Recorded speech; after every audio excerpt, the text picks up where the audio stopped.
न्यायव्यवस्थेला हादरवून टाकणाऱ्या सामच्या बातमीचे विधानसभेत पडसाद. चौकशी करून दोषींवर कारवाई करा, विधानसभा अध्यक्षांचे हे आदेश.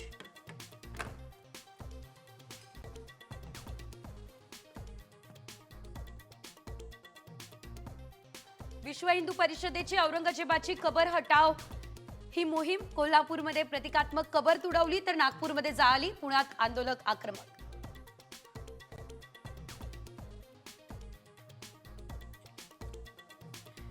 शिवजयंतीच्या पार्श्वभूमीवर औरंगजेबाची कबर ही उखडून टाकण्याची मागणी. बजरंग दल विश्व हिंदू परिषदेच्या इशाऱ्यानंतर कबरीभोवती सुरक्षा वाढवली.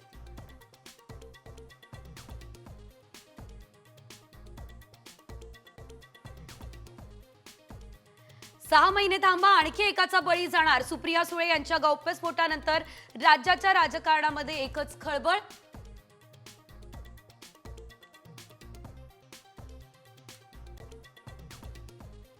एकनाथ शिंदेंकडून चंद्रकांत रघुवंशींना तर अजित पवारांकडून संजय खोडकेंना उमेदवारी. 27 मार्चला होणार निवडणूक.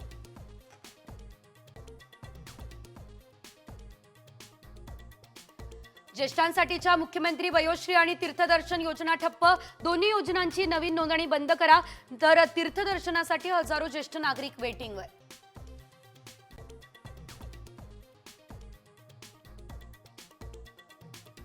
तिथीप्रमाणे शिवजयंतीचा राज्यभरात उत्साह. उद्धव ठाकरे राज ठाकरेंकडून शिवरायांना अभिवादन. त्या ठिकाणी